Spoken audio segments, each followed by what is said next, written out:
Hello everyone, my name is Himanshu Goyal. I am first year student at IIM Rohtak and I welcome all of you to this discussion on how to ace the VARC section of CAT, an exam with such a cute word that might be giving you nightmares in the last couple of weeks. Hello everyone, my name is Shivani Gupta. I'm a first year PGP student at IIM Rohtak. Today we'll be sharing few tips on the VRC section of CAT. Hope it will be beneficial for everyone.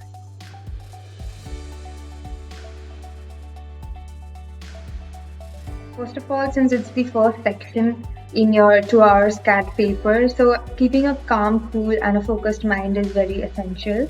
And coming to how to go about the questions, first of all, I personally would suggest to cover the RCs first and then going to the VAs, as VA requires less time in comparison to RCs, and also the majority of the paper consists of RCs.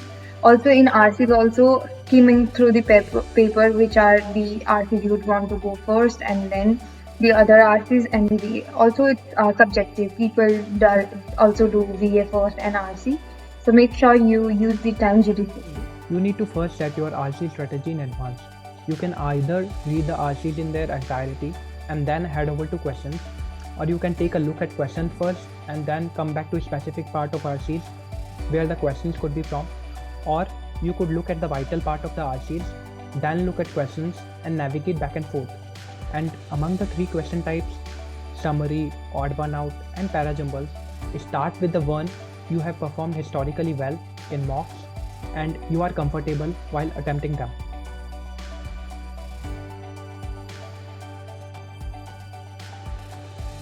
How to choose the different kind of RCs while attempting this section. So someone can take up RCs first which are more acquainted to the genre, the kind of genre they prefer or find it easy to solve. Also, reading the first paragraph and the last paragraph totally gives almost the gist of the RCs. So just a rough theme through the passages can help in deciding what kind of RCs are doable and not doable, and attempting the RCs that are doable first would be suggested.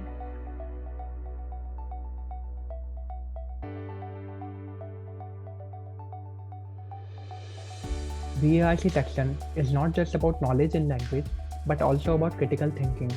There will be a lot of inference based questions, so emphasis should be placed on catching author's intention because that is where this section would revolve around.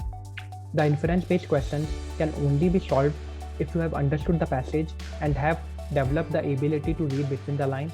You should be able to identify the type of questions and solve the direct questions first.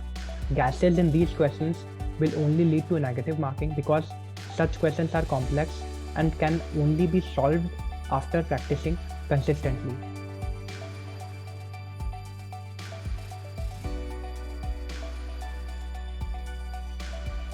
Generally, most of the aspirants attempt too many questions in this section, so accuracy becomes one of the essential keys.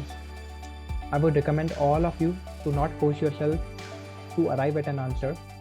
If you can't figure out an answer, don't start an internal debate amongst yourself to figure out the right option. Instead, refer back to data. And for that, you need to build the habit from the mocks only that you are giving right now.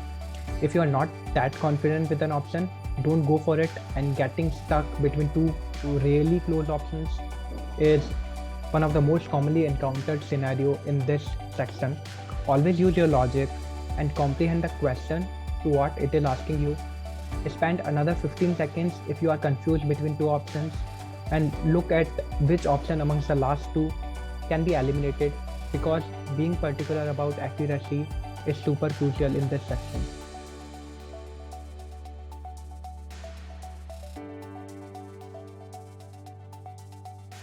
To make the most out of mocks and do well in the section, I recommend a 3-step strategy.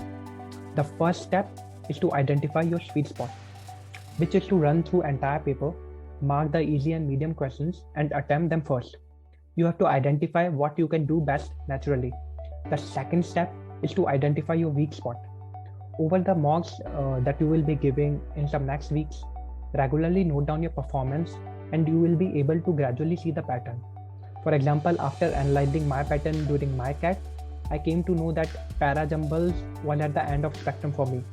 So that is how you can analyze your pattern also. And the third step would be to work on improving strengths and weaknesses. You can even make an Excel sheet for that and devote your practice time in the reverse order of your strengths in the topic.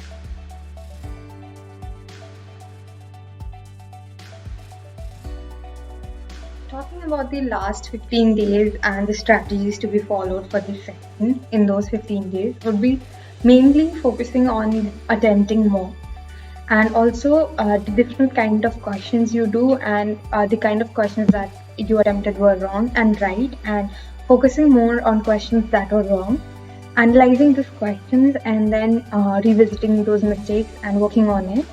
Also, since this is the first section, so having a good game up is required.